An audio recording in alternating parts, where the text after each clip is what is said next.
Good morning, Year 4, and welcome to your first reading lesson of this week.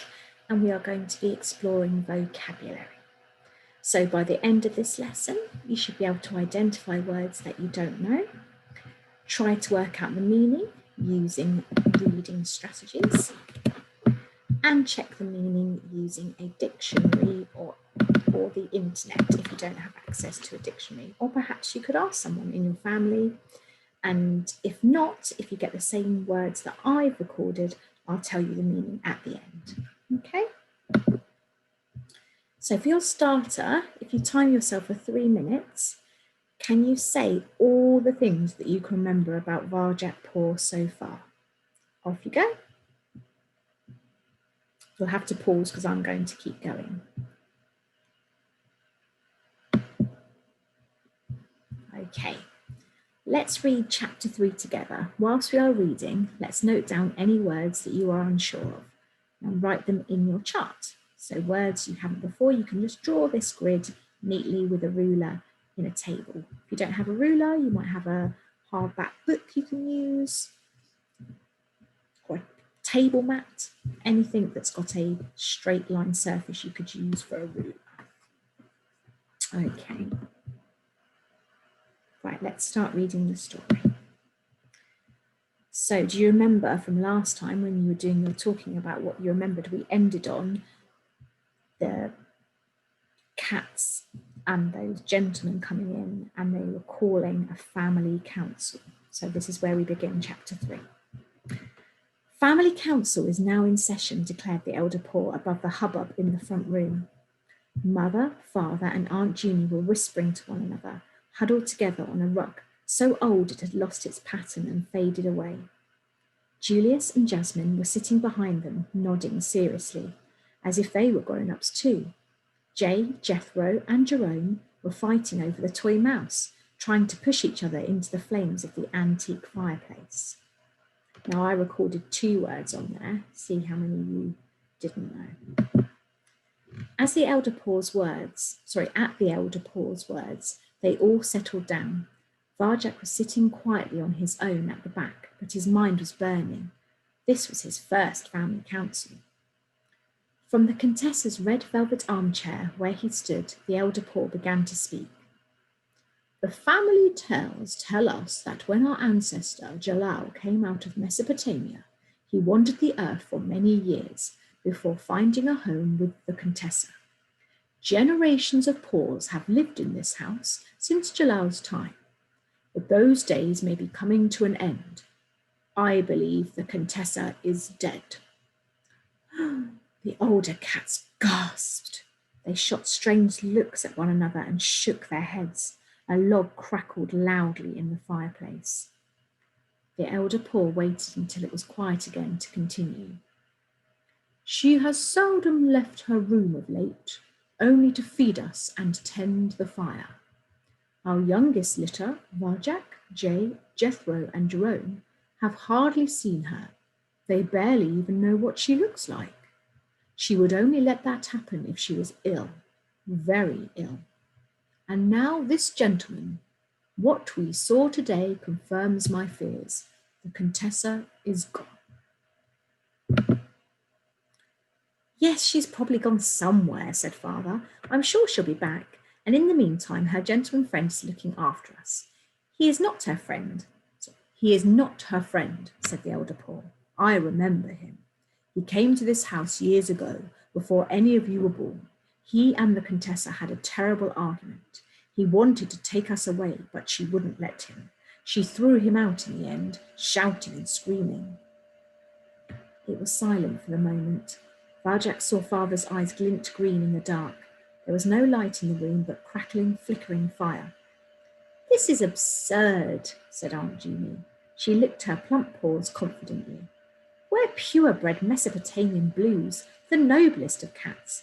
Nothing bad can happen to us. It's silly to alarm the kittens like this, tutted Mother. They're too young and impressionable to understand anything so serious. They'll go and have nightmares now. You see if they don't. That's right. Father arched his back and stood up. I don't understand the problem. The gentleman is feeding us better than the Contessa ever did. But why is he being so nice to us? Said the elder poor. Fancy food? Presents? It's too good to be true. And what about those black cats who gave Varjak a scare? We all know about Varjak and his tales, declared Father. No, I see nothing to worry about. I don't believe in those cats. I don't believe the Contessa is dead, and I don't believe this is the same gentleman the elder poor remembers. He must be getting confused in his old age. There was a murmur of agreement around the room. Varjak couldn't stop himself. He had to speak. I saw the man. Yes, I saw the men carry something away, he said. It could have been the Contessa's body. Varjak, his mother. That really is too revolting. She turned to Elder Poor. You see what you've done? But it's true, said Varjak. And so are the cats. They've... Shut up, you stupid insect, snarled Julius. We're the only cats in the Contessa's house, and this is grown-up business, not kitten make-believe. Everyone started to shout at once. The flames roared louder and higher in the fireplace. Listen to me, demanded the elder poor, struggling to regain control. We need to make a plan. If things change in this house, we will have to go outside. Elder poor, cried Mother. What can you be thinking of? Everyone knows the world outside is full of monsters. At least here we're safe from dogs. But we don't even know what dogs are, said the elder poor. This house is the only world we know. This house is the only world we need, said Aunt Julie. The Contessa is fine. Everything will go on as before. Listen to me, pleaded the elder poor. He stepped down off the armchair and into the middle of the room. Father squared up to him. No, you listen to me for a change. His fur bristled. Maybe it's time for someone else to make the decisions in this family. How do you think Father is feeling at this moment? And how do you think Elder Poor is feeling? Father is perhaps being a little, can you think of the word? Perhaps a little insulting or patronising to the Elder Poor? The room was completely still now, except for the raging fire. Shocked at what he was seeing, but unable to look away, Varjak watched the two of them intently. Everyone did. Father began to circle the elder poor, wordless and menacing. He bared his teeth. He looked twice as big, twice as fierce as normal. His shadow danced across the elder poor's body in the firelight.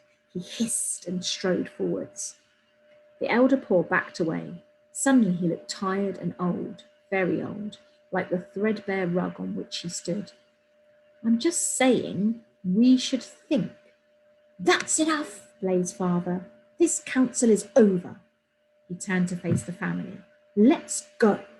There was a rumble of support around the room. Varjak's throat felt dry. He couldn't believe how fast it had happened. One moment the elder poor was in charge, the next it was all over. Pure-bred Mesopotamian blues, croaked the elder poor. The family of Jalal. Is this what we've sunk to? The council, spat Father, is over. Right, quite a dramatic chapter then, and we'll do lots more analysing of it tomorrow. But for now, let's really think about our vocabulary and make sure we understood everything that happened in that text.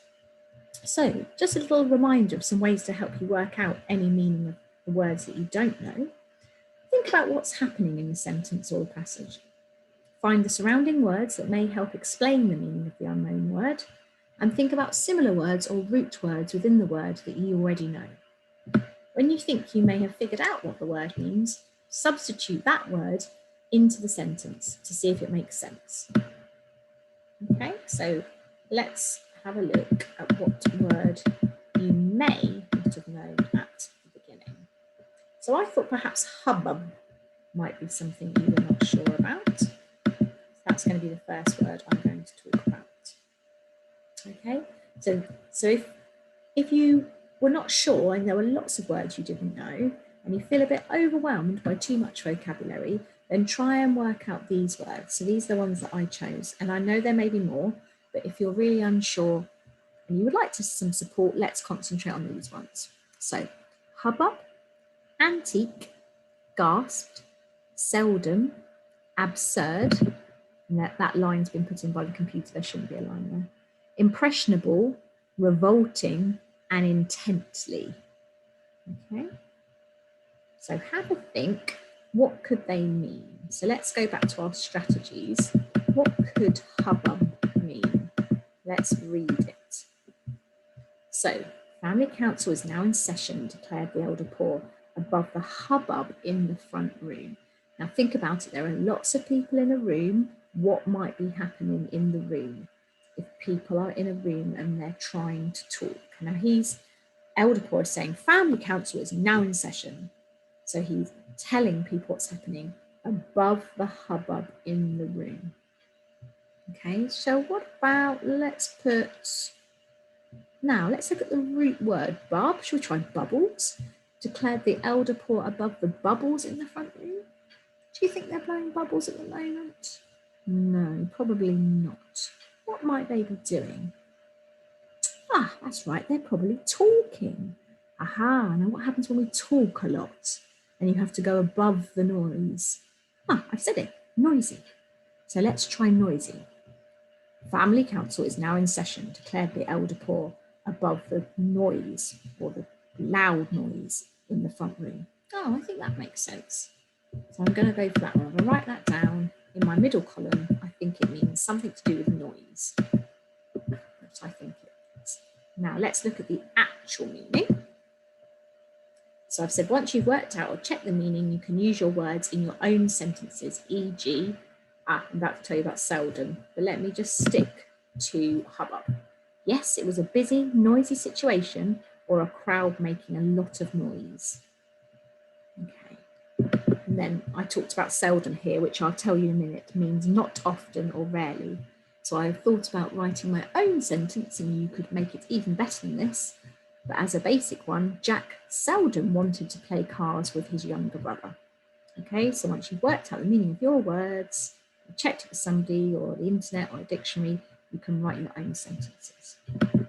Okay, so let's go through the words that I chose. So hubbub we've done.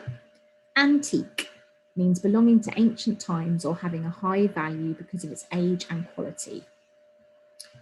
Gasped, catch your breath, open-mouthed, either because of pain or astonishment or shock. So in this situation, do you think the cats were in pain or were they astonished? That's right, they were shocked, astonished. Let's just quickly go back to that one and see where we can find the word gasped. Can't find it on that page. I can find antique though at the bottom. So I think I've done them in order. So I think it must be here. Here it is. The older cats gasped. Okay. Right, let's go through the other words. So seldom we talked about. We said that that meant not often or rarely.